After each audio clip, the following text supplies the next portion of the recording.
Whispers on the paper, ink flows like a river. Hidden notes to savor, love secret delivered. Words that make me shiver, each line a sweet quiver. In the dark we glitter, our hearts growing bigger. Secret love letters, no one else can see. Hidden treasure better, just for you and me. Lines written in The infrastructure we see here today, it's the Meelick Mile. It's another attempt, I suppose, to bring more people from the community into the club. The club, we always wanted as being the focal point in any parish, and this parish, we see the club as being the focal point here as well.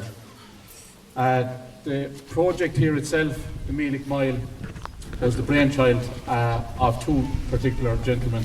They're here today, and I have to pay a special tribute to Seamus Spate and to Mick Mulvihill.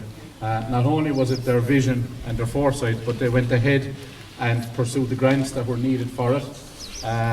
They went through the contracting phase, supervising the contractors and ultimately rolling up their own sleeves and doing a lot of the work themselves as well. So to Mick and to Seamus, on behalf of the club, a very big thank you.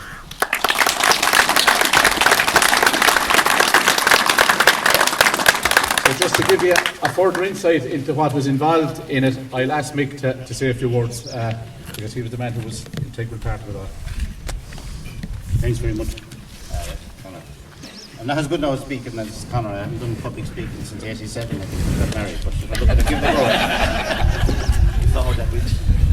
I suppose really just to look at it, I'll take a few notes with regard to it. We amalgamated 2 years ago as a club, Partine Meelick, and last year the Ladies Gaelic Football Club also joined. So as Conor said, we have in the region of about 1,200 members, and on top of that we're catered for 38 teams, and that's across all codes, and you know it's quite a big number. And we have two facilities. We have this one here in Meelick, but we also have the facility at Lanarone, which is sort of used as well as here, and so we cannot forget that when it comes to sort of further developments as well.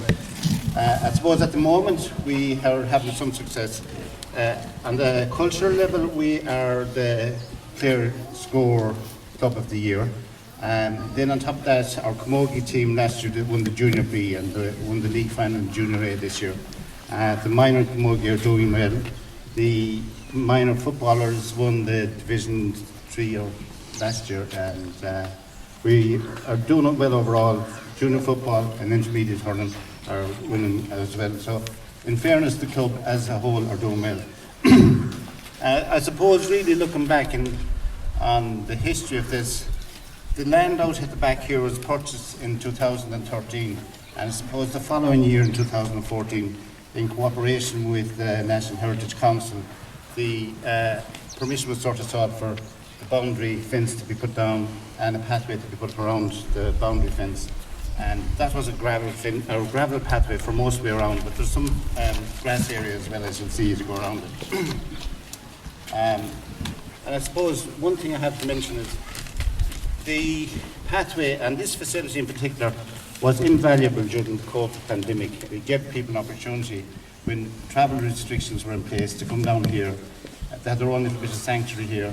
It allowed for people to sort of have that contact, well, say limited contact with other people, but it enhanced maybe physical, mental and social well-being as well in that time. And that's very important, that we just don't look at it as a club for sporting activities, but also as a social thing and a health promotion mechanism as well. So last year the club, we applied for the grants through the Clare County Board, and it was the Community Recognition Fund. And if we didn't get it, we wouldn't have achieved what we have here today. So I think, you know, that's very important, and we have to acknowledge the fact that we got that money from the Clare County Council.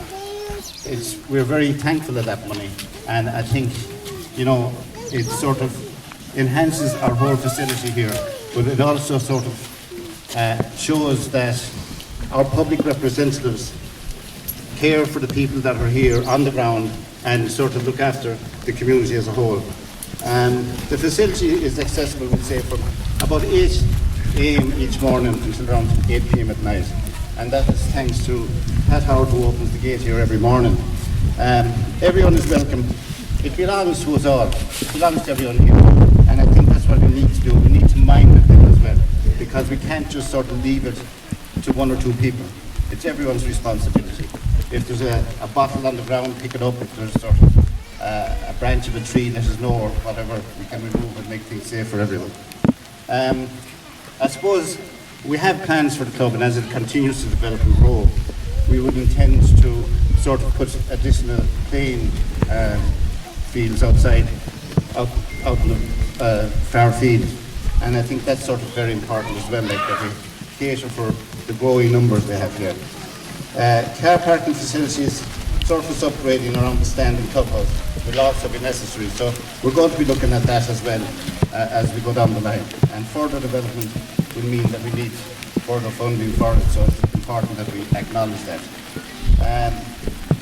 We have to acknowledge the safe, we'll say, the importance of having a safe, accessible and secure facility for everyone to enjoy. So it's important that we make everyone welcome, we encourage everyone to be here as part of the community and sort of, mind the place it jeers. Without the vision and commitment and drive of a number of people, and I know as mentioned, but I had only a very small part to play, this would not have happened. In particular, I'd like to mention Seamus Spade, Ray Ryan, Tony Keane, Mike and Pádraig O'Brien, Mike Russell, Willie Haw, and Pat Space and Darren Ryan.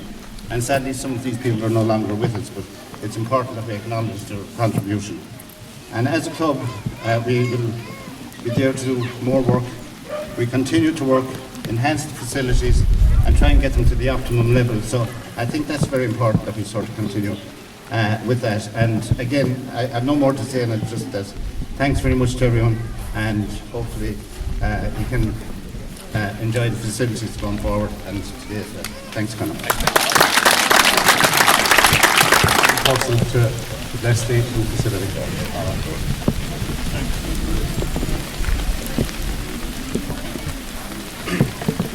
Everything has been said so far, and it's wonderful to have it for the community. And that's what the GA has always been about, is about the community.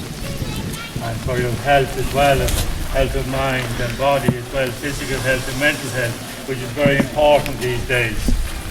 And it's a safe environment to come here as well. And during the COVID, when we were closed down, and we used to have masses behind closed doors, when I was over in Meelick saying the mass in the morning, I would stop off over here and go for a walk around here on my way back to Partine, because we weren't allowed them days to go too far in the early days of COVID in 2021. It's a great facility to have, and now to see it being upgraded as well. So everything has been said, as I said at the moment, so all for me now is to bless the walkway here in this facility, and to bless all the community of Partine, Meelick, Camogie and Ladies Gaelic Football Club, and all the community, all those who are involved in it as well, in preparation and the carrying out of this wonderful, wonderful walkway that you have here today.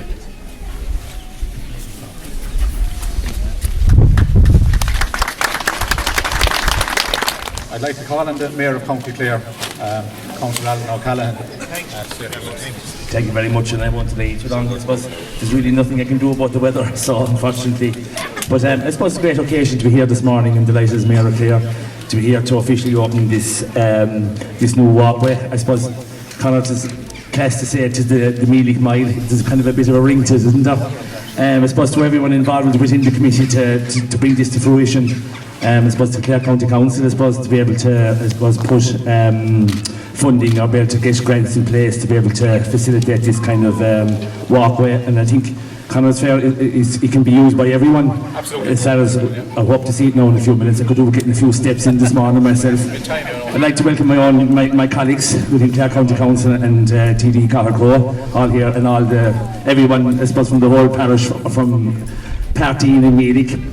I suppose when we hear figures of 38 different teams running within a Meelick Parteen GA club. You can see the level of commitment that is required from, and I suppose the amount of volunteers and the communities in order to keep these organisations going. I'm involved in my own club in 6 Mile Bridge, and I suppose to keep facilities like these up and going isn't easy, but well done to everyone. We'll all get stepping now in a minute, and we'll all get our steps in for the day, and thanks very much, and I'm delighted to be here to officially open it. Thanks, Conor. So we'll have to now cut the tape and invite you all to take the first few steps on the Meelick Mile. So thank you very much. In your eyes, I find my peace, a love so sweet. You won't decrease in every smile. I see my home with you, I never feel alone. Hand in hand, we'll chase the stars. A love, a melody played on guitars.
I'll fall